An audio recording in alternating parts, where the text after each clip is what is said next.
الحمدللہ رب العالمین والصلاة والسلام علی اشرف الانبیاء والمرسلین اما بعد فاعوذ باللہ من الشیطان الرجیم بسم اللہ الرحمن الرحیم۔ معزز سامعین کرام، بہت وقت کے بعد، بہت ٹائم کے بعد آج آپ سے دوبارہ ایک بار پھر مخاطب ہونے کا موقع ملا ہے۔ رب العالمین ہمیں رسول اللہ صلی اللہ علیہ وآلہ وسلم کے دین متین کی احسن انداز میں خدمت کرنے کی، پھیلانے کی توفیق عطا فرمائے، اس پہ عمل کرنے کی توفیق عطا فرمائے۔ علم جو ہے یہ معاشرہ میں نور ہے۔ العلم نور فی المجتمع۔ معاشرہ اگر روشن ہوتا ہے تو وہ علم سے ہوتا ہے، گھر میں روشنی ہے تو علم سے ہے، اس لیے کہ تاریکی جو ہے اس کا جو اپوزٹ اور اس کا جو متضاد لفظ ہے وہ علم ہے۔ تاریکی دور نہیں ہو سکتی، تاریکی دولت سے دور نہیں ہوتی، مال و جائیداد سے دور نہیں ہوتی، تاریکی چاہے وہ ظاہر کی ہے چاہے وہ باطن کی ہے، علم سے دور ہوگی۔ اور علم جو ہے یہ انبیاء علیہ الصلوۃ والسلام کی وراثت ہے۔ انبیاء نے جانے کے بعد اپنے ورثہ کے اندر کوئی جائیداد نہیں چھوڑی، نہ نبی جائیداد چھوڑ کے جاتا ہے نہ مال و متاع چھوڑ کے جاتا ہے، بلکہ نبی کی جو وراثت ہے وہ علم ہے، اور علم کی حفاظت کرنے والے، علم کو سیکھنے والے، علم کو سکھانے والے، علم کی تبلیغ کرنے والے، علم کو پھیلانے والے یہ علماء ہیں۔ اسی لیے آقا علیہ الصلوۃ والسلام کا فرمان علی شان ہے، اور ابن ماجہ کی حدیث پاک بھی ہے، بخاری شریف میں بھی ہے۔ آقا علیہ الصلوۃ والسلام نے فرمایا العلماء ورثۃ الانبیاء۔ آقا نے فرمایا کہ علماء جو ہیں یہ میری امت کے علماء، یہ انبیاء کے وارث ہیں۔ انبیاء نے کیا چھوڑا؟ علم چھوڑا، تو یہ علم کے وارث علماء ہیں۔ اور علم جو ہے یہ رسول اللہ صلی اللہ علیہ وآلہ وسلم نے ارشاد فرمایا کہ یاد رکھو انا لکم، میں تمہارے لیے، انما انا لکم بمنزلۃ والدی اعلمکم۔ ابو داؤد کے حدیث پاک ہے، رسول اللہ نے فرمایا یاد رکھو میں تمہارے والد کی طرح ہوں، تمہیں علم سکھاتا ہوں۔ جس طرح اولاد کو والد اولاد کی تربیت کرتا ہے، اسی طرح رسول اللہ صلی اللہ علیہ وسلم فرمایا میں تمہیں اس سکھانے کے لیے آیا ہوں۔ اور فرمایا الرحمن علم القرآن، رحمان وہ ہے کہ جس نے اپنے محبوب کو قرآن سکھایا۔ اور پھر رب العالمین نے وہ علوم حضور رحمت عالم کو سکھائے ہیں، فرمایا کہ وَعَلَّمَكَ مَا لَمْ تَكُنْ تَعْلَمْ وَكَانَ فَضْلُ اللَّهِ عَلَيْكَ عَظِيمًا۔ تو رسول اللہ صلی اللہ علیہ وسلم نے آپ کو معلم کائنات، آپ رسول اللہ کو اللہ رب العالمین نے معلم کائنات بنا کے بھیجا، اور آقا نے فرمایا انما انا بعثت معلما، بے شک میں معلم بنا کے مبعوث کیا گیا ہوں۔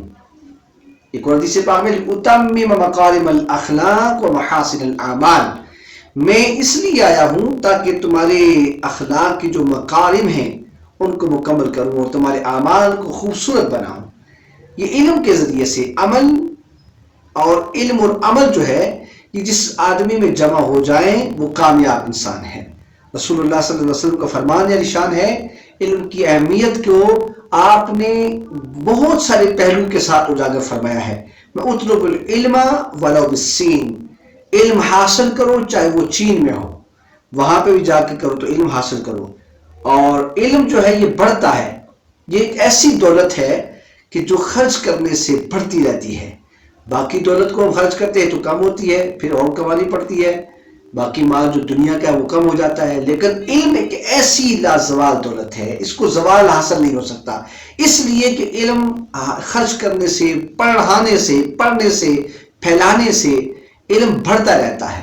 آقا نے فرمایا العلم بالتعلم، اور یہ بخاری کے حدیث پاک ہے۔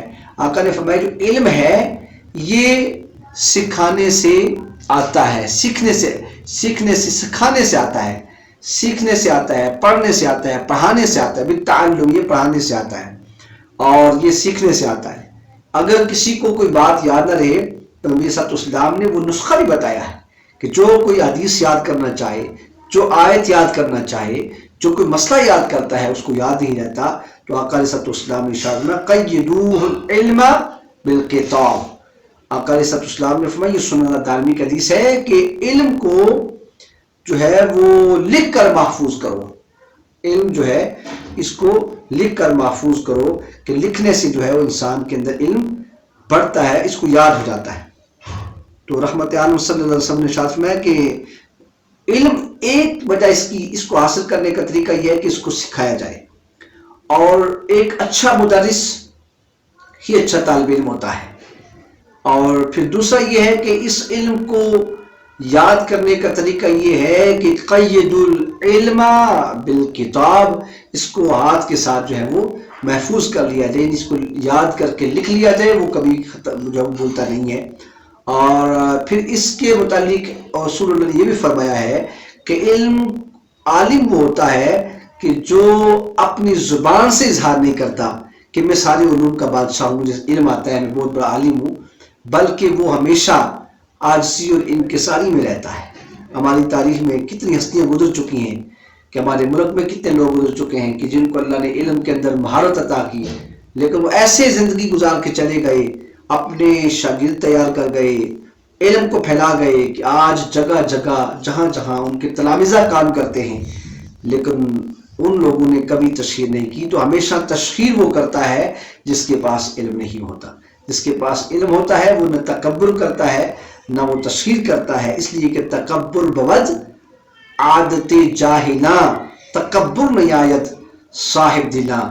رب العالمین نے جس کو علم دیا، اللہ رب العالمین اس کو عاجزی اور انکساری بھی عطا کرتے ہیں۔ یہ ساری چیزیں گاڈ گفٹڈ ہیں۔